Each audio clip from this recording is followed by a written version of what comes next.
Yo, what's going on, guys? It's your boy The One, back on more Tokyo Ghoul Break the Chains content, and in this video I'll be giving you the complete guide to YOSHIMURA, otherwise known as the Owl. Let's get it.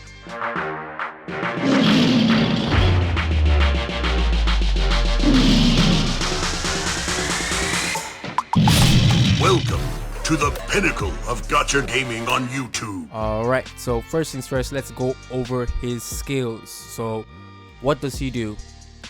So pretty much he's a skill attribute member of the Anteku faction.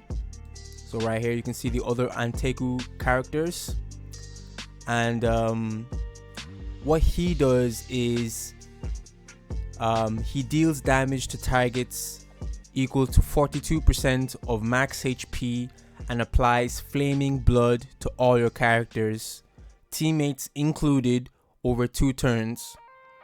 And what flaming blood does is that it deals damage. So when you deal damage, it causes additional damage equal to 6% of attackers' remaining HP.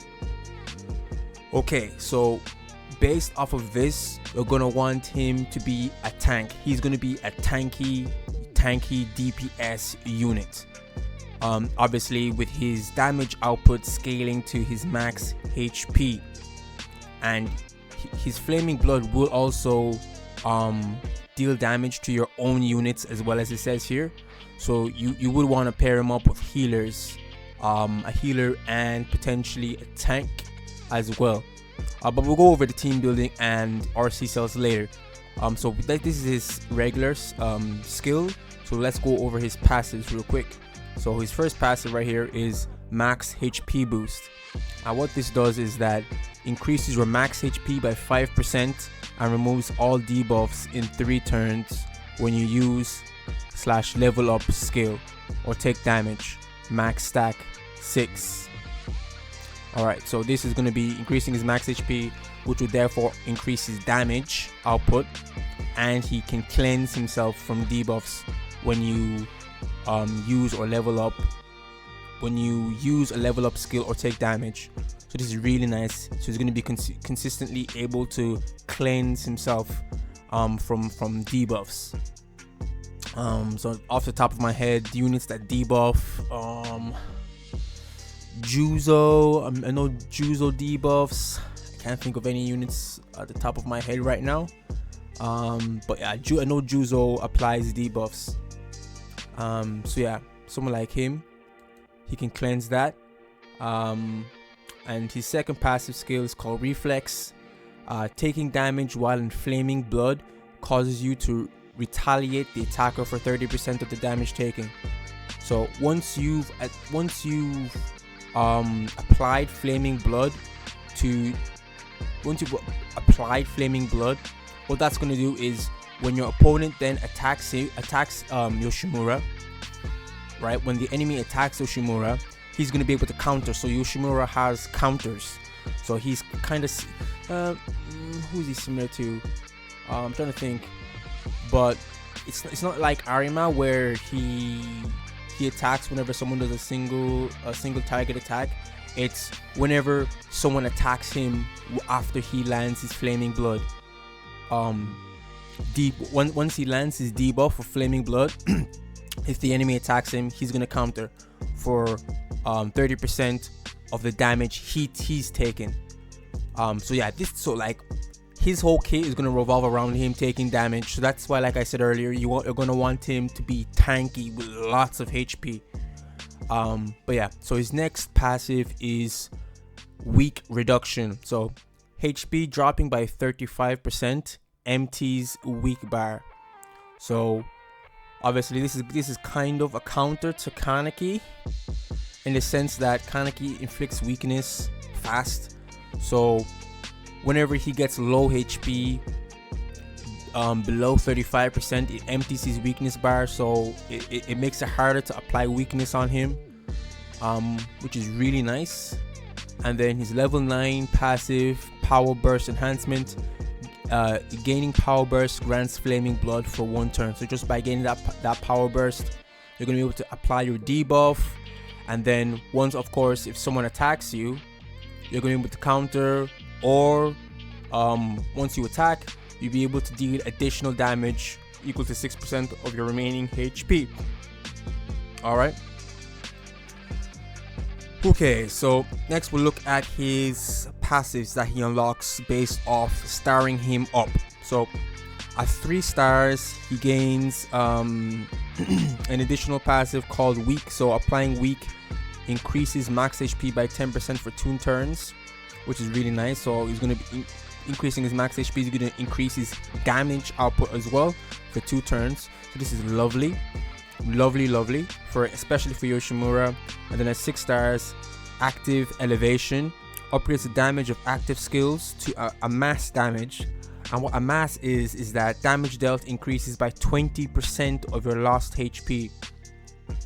Ooh, so he's going to be dealing more damage based off of how much based off of 20% of his lost HP.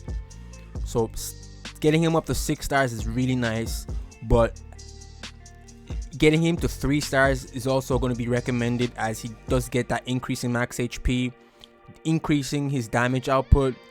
Obviously 6 stars isn't a necessity, especially if you're free to play, but getting him to 3 stars would be the point that you'd like to get him to, getting the additional max HP, in my opinion.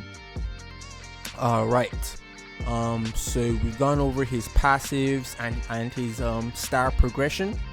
Next we'll take a look at his RC cells. So what I'm running on Yoshimura right now is HP and crit rate. Like, we've already gone over his kit. His damage scales to his HP, and it scales to it scales to HP lost. His passives also scale to HP lost. So you're gonna want him to have as much HP as possible. So for instance, in one of those other passives, he's going to be dealing damage equal to 20% of lost HP. So you're going to want him to have as much HP as possible. And obviously having that extra crit rate is going to be nice. So he's going to be able to hit for higher numbers. So that's why I went for the 8. I believe it's 8 HP, 1, 2, 3, 4, 5, 6, 7. Yeah, I went for 8 HP and 4 crit rate. I believe this is the best build for Yoshimura. You wouldn't want crit damage on him because he's not going to be critting like crazy. As you can see, his crit damage is 166. Oh, sorry, his crit rate is 18%, and that's with the RC cells. So he's low crit rate. So I did give him some crit rate to give him that crit potential. And obviously you definitely want HP. Definitely want HP. Obviously if you don't need to have the crit rate on him, if you don't want to, because that's just the sub slot I'm running. But mainly HP, then you can maybe add attack. But I personally recommend the crit rate. So 8 HP and 4 crit rate factors. And then here, his bonds, Renji Yomo, and the limited King Kaneki. I believe the banner is gone. So if you weren't able to pull him, you won't be able to activate this bond. And this unit right here, he's not in the game yet. He will be coming soon. Probably in the next 2 banners we'll have him. And yeah, pretty much that's his kit. Now let's talk about team building.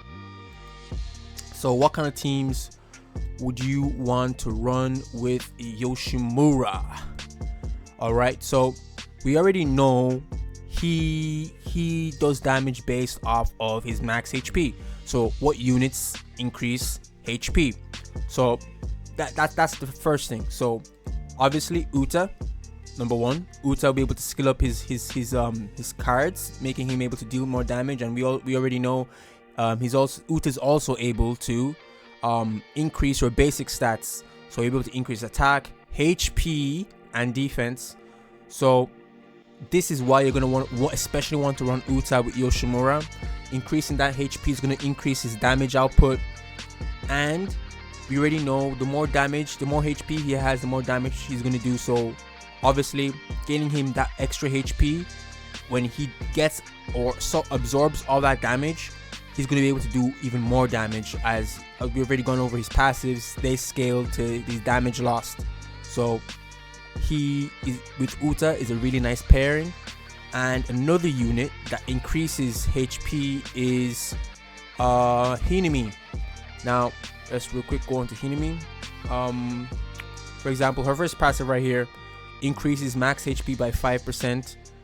Having used your skills in your turn causes all other characters to restore HP, increasing their max HP by 5%. So we already gone over the Owl's kit, sorry, Yoshimura's kit. He's going to be dealing damage with his flaming blood. He's going to be dealing damage to himself and to your entire team. I think it's 5% damage to your team, or 6% damage to your entire team as well. So you're going to want a healer like Hinami to constantly heal your units, heal your team. And obviously Hinami's passive, like we just looked at, increases max HP by 5%. It's only 5%, but it does count, increasing Yoshimura's damage. So Hinami would be a nice pair for Yoshimura. And then another thing is, for this last slot here, you might want to switch it up. Obviously you could go for a Kaneki, for instance. Oops, let's put Owl back in, Yoshimura back in. So for this last slot here, for the main lineup, you could go for a Shu, Tsukiyama, obviously to taunt, as Tsukiyama's a Shu's a tank, so he could tank and provoke the enemy, so they would target him instead of Yoshimura or your other support units that you're running to boost up Yoshimura. So you could run Shu, or for instance you could run a Kaneki to apply that weakness, and his weakness is really nice, so you could never really go wrong with weakness. Any other units that you could potentially run, you could run Ayato for the Impale.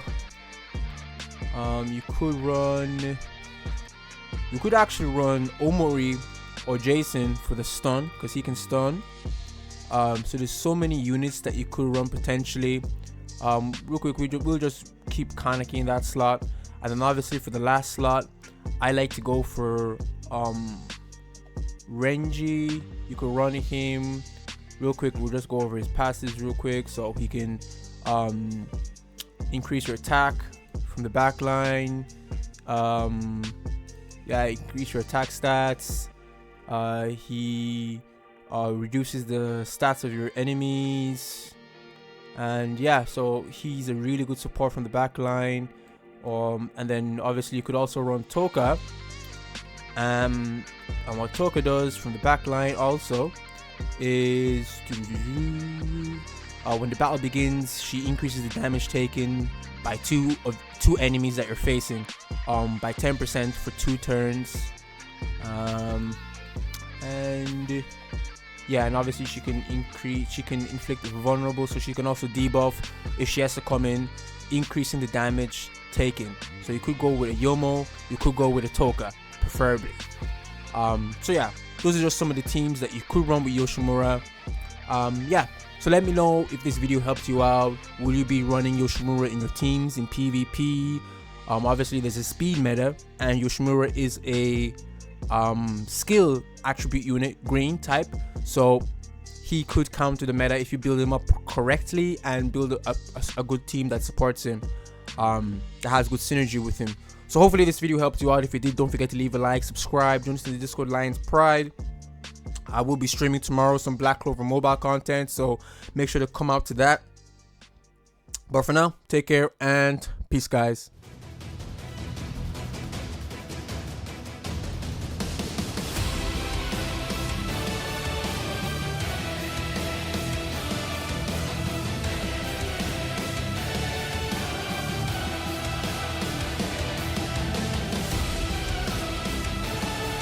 This is Escanor, the Lion Sin of Pride from 7 Deadly Sins. Thank you for watching the pinnacle of Gacha gaming on YouTube, The One.